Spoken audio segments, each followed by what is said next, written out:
अस्सलाम वालेकुम नाज़रीन, मेरा नाम गुलाम मुर्तज़ा है और मेरे साथ मौजूद है मोहम्मद आसिफ भट्ट साहब। और आज हम आपको लेकर आए हैं बिस्मिल्लाह हाउसिंग सोसाइटी, जो कि लाहौर का एक बड़ा ही मशहूर व मारूफ इलाका मनावा, वहाँ उसके करीब वाक़ है। तो भट्ट साहब, आप हमें आज जो यहाँ लेकर आए हैं सोसाइटी में, क्यों लेकर आए?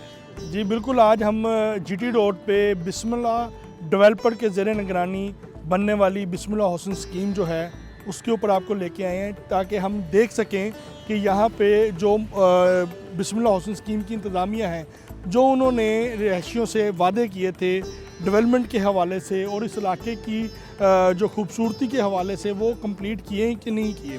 दूसरी बात है कि मतलब हमने ये प्रोग्राम हरगिज़ इसलिए नहीं कर रहे कि लोग बगैर देखे, बगैर समझे, बगैर सोचे यहाँ पे ख़रीदो फरोख्त शुरू करें, बल्कि वो यहाँ पे आएँ, अपनी तसल्ली करें और जो सरकारी डिपार्टमेंट्स हैं जो इनकी निगरानी कर रहे हैं, उनसे जो है उसकी इन्वेस्टिगेशन करने के बाद, पूछगीछ करने के बाद वो ये यहाँ पे ख़रीदारी कर सकते हैं।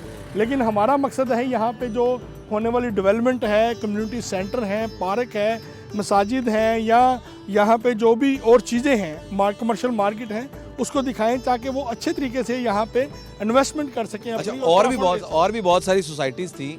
इस सोसाइटी में आने का मकसद जो नाजरीन है वो ये है कि इस इलाके के इर्द गिर्द में तमाम गांव हुआ करते थे और जो लाइफस्टाइल था वो बहुत लोअर था, लेकिन आज तकरीबन को 7 साल के अंदर इस पूरे इलाके के अंदर एक नया वेव आई है। लोगों का लाइफस्टाइल चेंज हो गया है, लोगों की रिहाइश का स्टैंडर्ड चेंज हो गया है और उसका क्रेडिट इस बिस्मिल्लाह हाउसिंग सोसाइटी को भी बहुत ज़्यादा जाता है कि उन्होंने नए घर जो दिए। बिल्कुल, इसके साथ साथ उन्होंने, जब ये बिस्मिल्लाह हाउसिंग स्कीम डेवलप हुई तो इसके साथ साथ जो और अराजी थी, जो और अराजी के मालकान थे, उन्होंने भी अपनी स्कीमें छोटे लेवल पे बनानी शुरू की हैं, जिसकी वजह से इस इलाके में मज़ीद खूबसूरती आई है। यहाँ पे किसी दौर में आपने देखा होगा कि आप भी बचपन में आए होंगे, 30 से 35 फुट रोड होता था जीटी रोड, अब वो 60 120 फुट के रोड, डबल रोड हो गया, डबल रोड जो वाघा की तरफ जाता है। हाँ जी, और जो आप यहाँ पे भी देखें कि यहाँ पे भी 100 फुट से ज़्यादा रोड, मेन रोड जो एंट्रेंस है, जो बिस्मिल्लाह हाउसिंग स्कीम की एंट्री है, वो 120 फुट रोड के ऊपर वाक़या है। और यहाँ पे जो अंदर जाएंगे ना तो कुछ छोटे रोड नहीं आपको नज़र आएंगे। यहाँ ये देख सकते हैं आप, 60 फुट का रोड है, इसी तरह यहाँ पे वो भी 60 फुट का रोड, 50 फुट का, 40 फुट का रोड मौजूद है। तो ये अच्छी स्कीम डेवलप हुई है और हमारा मकसद होता है कि जो चीज़ अच्छी हो उसको अच्छी दिखाएं और जो लोग लूट मार कर रहे हैं उनकी भी निशानदेही की जाए। तो चले फिर चलते हैं, देखते हैं, आए जी।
तो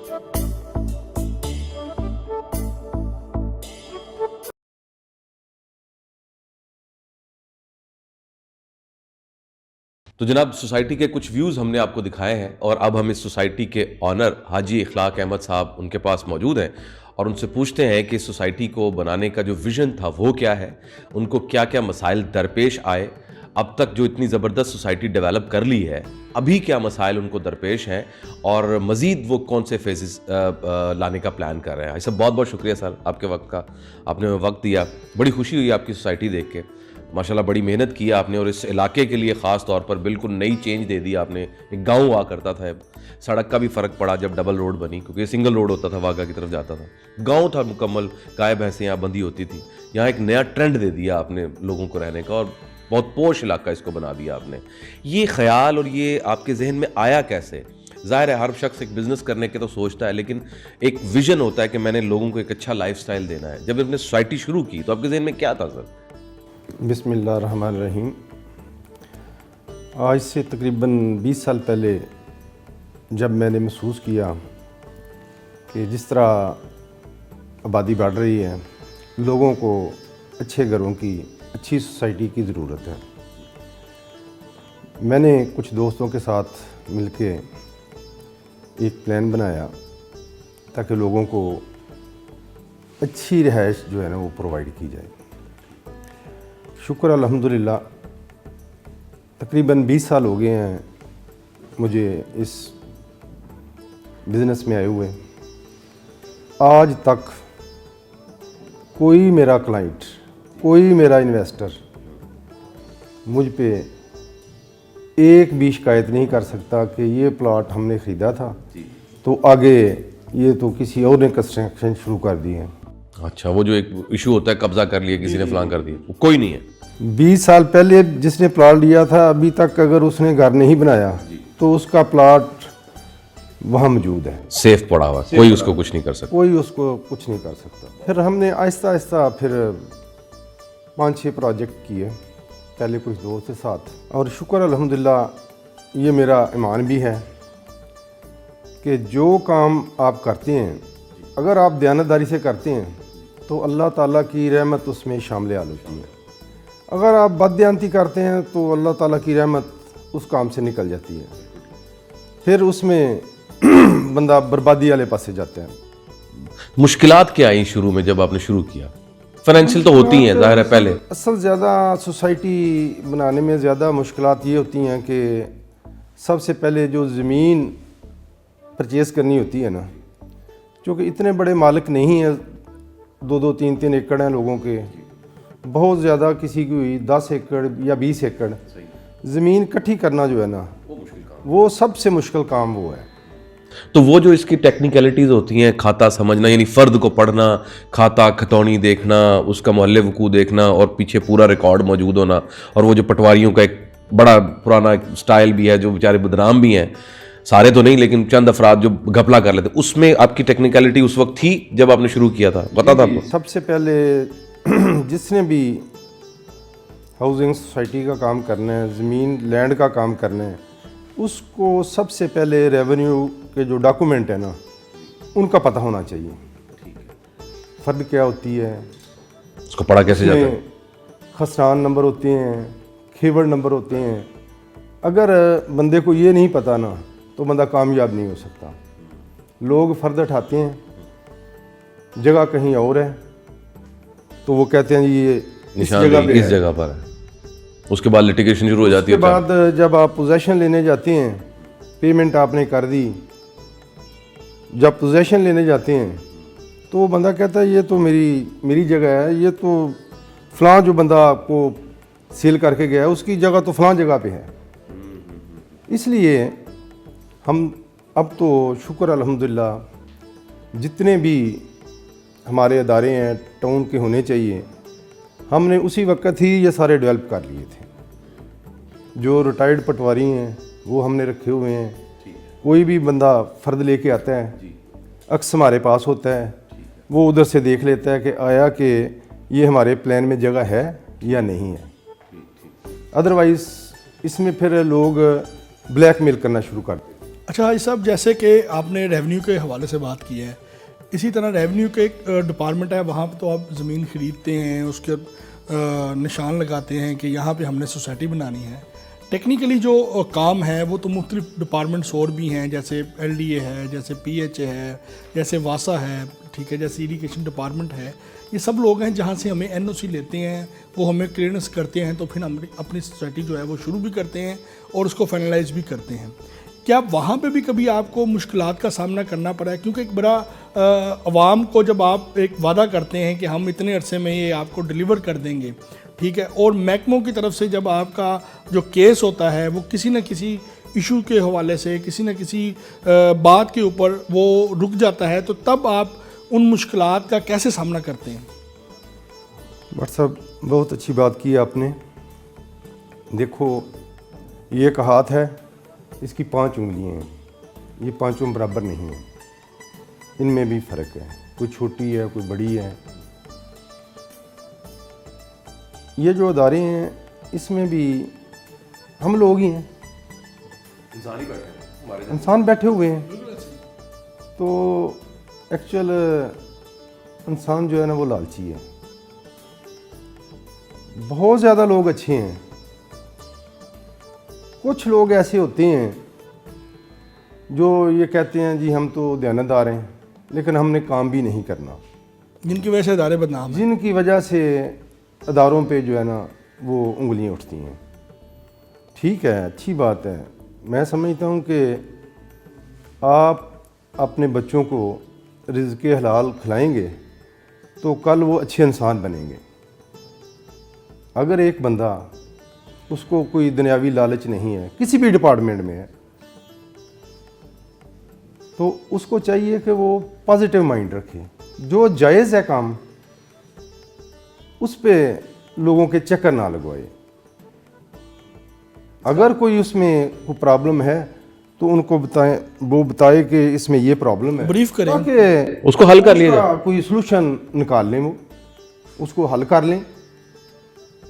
आपके ख्याल में इसका मतलब क्या होना चाहिए? मतलब जाहिर है वो एक्सपर्ट है, आप इस फील्ड में हैं, तो इसका हल क्या है, क्या होना चाहिए? कुछ लोग कहते हैं कि इसको ऑनलाइन कर दिया जाए, 1 विंडो कर दिया जाए। आप ऑनलाइन हमें बता दें कि जी आपकी ये रिक्विजिट्स पूरी हो गई हैं, इसमें अगर ये एरर है तो हमें फ़ोन करके बता दिया जाए, हम वो चीज़ें पूरी कर दें और आप हमारा राइट टाइम जो आपने दिया हुआ उसके मुताबिक हमारी चीज़ें। नहीं, आप देखें ना जी, LDA ने एक काम बहुत अच्छा किया है, जो हर चीज़ उन्होंने ना 1 विंडो पे ले आए। ठीक है, 1 विंडो पे आपका केस उस वक्त जमा होना है जब तक आपने सारा प्रोसेस कंप्लीट करके वो चेकलिस्ट देते हैं।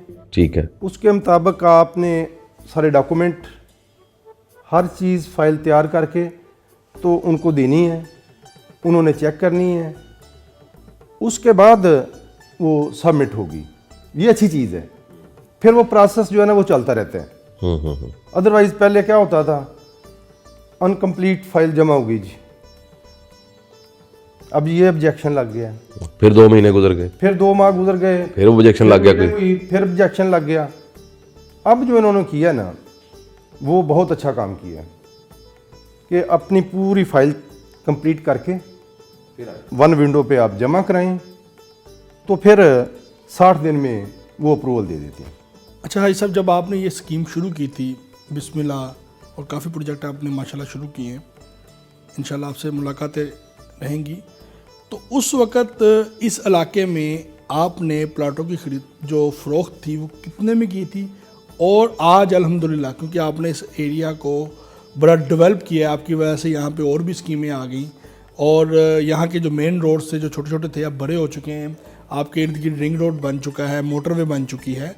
तो अब माशाल्लाह क्या रेट है, कब जब शुरू किया था उस वक्त क्या रेट था और अब क्या रेट है? शुक्र अल्हम्दुलिल्लाह, ये मुझे फ़ख्र भी है कि मैंने पहले भी बताया कि जो बंदा दयानतदारी से काम करता है ना, उसमें अल्लाह ताला की रहमत शामिल हाल होती है, बरकत हो जाती है, उसमें बरकत पड़ जाती है।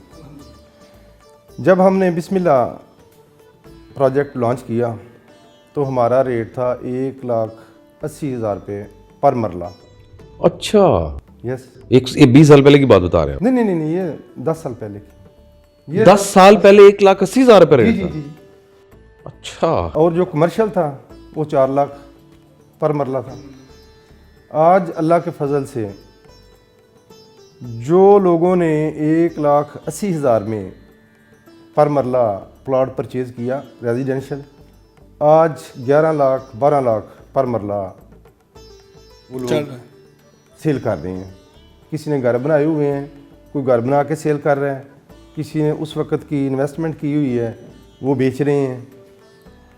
देखो, मुझे बहुत ज़्यादा खुशी होती है कि जब कोई मेरा क्लाइंट आके मुझे ये कहता है ना जी हमने 1,80,000 में ये परचेज़ किया था तो आज 12 लाख है, वो मुझे तो नहीं मिलने, वो तो उसकी जेब में जा रहे हैं ना। खुशी मुझे हो रही है और उसकी दुआएं भी आपको लग खुशी रही हैं। मुझे इसलिए हो रही है कि यार इस बंदे ने ये इन्वेस्टमेंट की, आज अल्लाह ताला की करमनवाजी से कितनी प्रॉफिट होगी उसको। अच्छा सर, ये सारे इस इलाके में सारों में यही हाल है? हाँ, नहीं पता क्या जी, मेरे पास इतना टाइम नहीं है कि मैं लोगों को उनके जाके प्रोजेक्ट देखूं। मैं तो अपने काम को देखता हूं। तो ये बड़ी बेहतरीन बात है जी।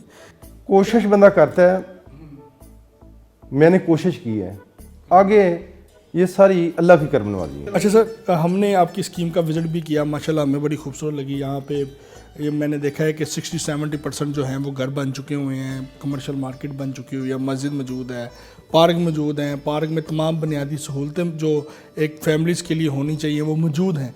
लेकिन हमें एक प्रॉब्लम यहाँ पे नज़र आई है, वो है सिक्योरिटी हमें वो उस तरीके से नज़र नहीं आई जिस तरीके से होनी चाहिए। कोई एंट्रेंस होता है बंदा तो उसकी पूछगिछ होनी चाहिए, उसका कार्ड चेक होना चाहिए, उसको देखना चाहिए, ताकि क्योंकि आगे आ रही है, सर्दी आ रही है, धुंध आ रही है, हर साल आती है, तो उस सिलसिले में वहाँ पे वारदात बढ़ जाती है। इस हवाले से आपने कोई प्लान किया हुआ है security point of view? But साहब, बात यह है कि हम अपनी तरफ से तो कर रहे हैं कोशिश। हमारे जो एडमिनिस्ट्रेटर हैं वो डेली विज़िट करते हैं, जो सिक्योरिटी वालों का इंचार्ज है उसको साथ लेके हर पॉइंट पे जाते हैं। अभी हम ये जो है कार्ड सिस्टम करने लगे हैं सिक्योरिटी वाला। जिस तरह आपने बताया, कोई भी काम आप शुरू करते हैं ना तो उसमें कोई ना कोई खामी रह जाती है, वो फिर आप आहिस्ता आहिस्ता उसको ठीक करने की कोशिश करते हैं। और इंशाल्लाह आप देखेंगे अगले दिनों में बहुत अच्छी सोसाइटी का सिक्योरिटी का इंतजाम बहुत अच्छे होंगे। अच्छा सर, वासा के साथ आपके लिटिगेशन की वजह से जो सीवरेज सिस्टम का जो है इश्यूज जो हैं वो काफ़ी अरसे से आपकी तरफ से एप्लीकेशनें भी दी गई, आपकी तरफ से गवर्नमेंट को बार बार आगाह भी किया गया, लेकिन अभी तक उसका जो हल है वो नहीं निकल पा रहा। आपने उस हवाले से क्या किया ताकि लोगों को थोड़ा सा सुकून मिल सके? और प्रॉपरली आपने तो काफ़ी मरतबा एप्लीकेशनें दी हैं, आपने कहा जी हमारी एंड के ऊपर आप हमें ग्रांट बता दें, हम लगा भी देते हैं, तो उसके लिए अभी तक कोई फाइनलाइज चीज़? ये कहानी है क्या सर? ये मैंने भी सुनी तो मैं बड़ा ये कहानी ये है कि इधर पहले तो वासा की जुरिडिक्शन नहीं बनती थी। अच्छा। वो हमने एप्लीकेशन दे के सारा प्रोसेस करवा के वासा वालों ने बड़ा अच्छा तामन किया है। अभी इसका टोटल उन्होंने लेआउट प्लान बना के पूरे इलाके का, अच्छा, यस, वो फाइनलाइज हो गया है।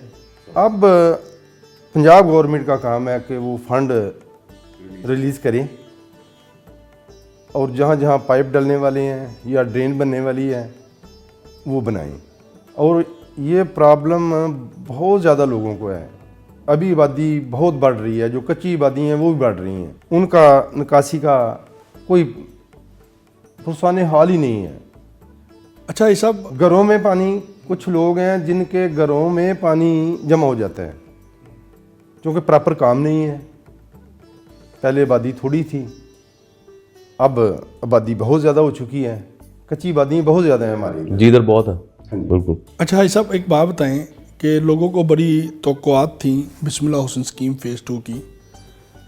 वो आपने वादा भी किया था कि हम बहुत जल्द प्रोजेक्ट लेके आ रहे हैं, लेकिन अभी तक वो जो चीज़ें हैं डेवलपमेंट के हवाले से और उसकी लॉन्चिंग के हवाले से वो फाइनलाइज नहीं हो रही।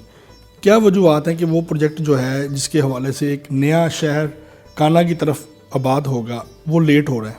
वो असल जो भी पहले भी मैंने अर्ज़ की है कि जिसने भी सोसाइटी लॉन्च करनी है उसकी पहले ऑनरशिप होना उस लैंड की बहुत ज़रूरी है। फिर उसके बाद एनओसीज़ होते हैं, वो सारे शुक्र अल्हम्दुलिल्लाह क्लियर हो चुके हैं। हमने एलडीए में वो सबमिट कर दी हुई है। जो ही उधर से अप्रूवल आएगी तो अल्लाह के फजल से वो हम शुरू कर देंगे। अच्छा सर, मैं ये बात समझाऊँ आपसे कि ये मुझे नहीं पता था क्योंकि मेरी तो आपसे पहली मुलाकात है। मैं ये समझाऊँ कि आपका ये मिजाज है कि जब तक कि मैं अपनी सारी चीज़ें कंप्लीट ना कर लूँ तब तक मैं कोई चीज़ लॉन्च नहीं करता। ये बात सही, मैंने ऑब्जर्वेशन सही की? सर ये 100% ठीक है। वो जो फिरोज़पुर रोड वाली जगह है ना, जहाँ हम बिस्मिल्लाह फ़ेज़ 2 शुरू करना जा रहे हैं, वो हमने 16 में ख़रीदी थी, 2016 में ख़रीदी थी, 4 साल पहले। फिर उसमें कुछ पॉकेट रह गई थी। अब हमने टोटल वो लैंड जो है ना वो परचेज़ कर ली है। देखो, मैं अगर गलत करना भी चाहूँ तो अदारे मुझे गलत करना नहीं देंगे। ठीक है, ये अल्लाह का करम है कि मैं खुद ही नहीं चाहता कि कोई भी सिकम रह जाए। हमने पूरी फाइल कंप्लीट की है, सबमिट करा दी है। अंदाज़ा कब एक तक? ऑब्जेक्शन भी नहीं लगा, क्योंकि जो चेक लिस्ट थी उसके मुताबिक हमने वो तैयार कर दी है, सबमिट हो गई है। बहुत शुक्रिया, थैंक यू वेरी मच इखलाक साहब। बड़ा मज़ा आया आपसे गुफ्तगू करके और आपकी शख्सियत से बड़ा मुझे अच्छा लगा। और यकीन रखते हैं कि आप जिस तरह से विज़न रखते हैं लोगों की फ़लाह व बहबूद के लिए, अपने फ़ेज़ 2 में या बाकी प्रोजेक्ट्स के अंदर भी, ख़ास तौर पर जो गुरबा हैं उनका बहुत ख्याल रखेंगे जिनके पास बजट का। इंशाल्लाह अल्लाह के फजल से जो इधर कमी कताई रह गई है ना, जी, अल्लाह के फजल से उधर नहीं रहेगी। राइट, इंशाल्लाह। बहुत शुक्रिया सर।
अच्छा आसिफ भाट साहब, सोसाइटी तो हमने देख ली, लोगों को दिखा भी दी हमने।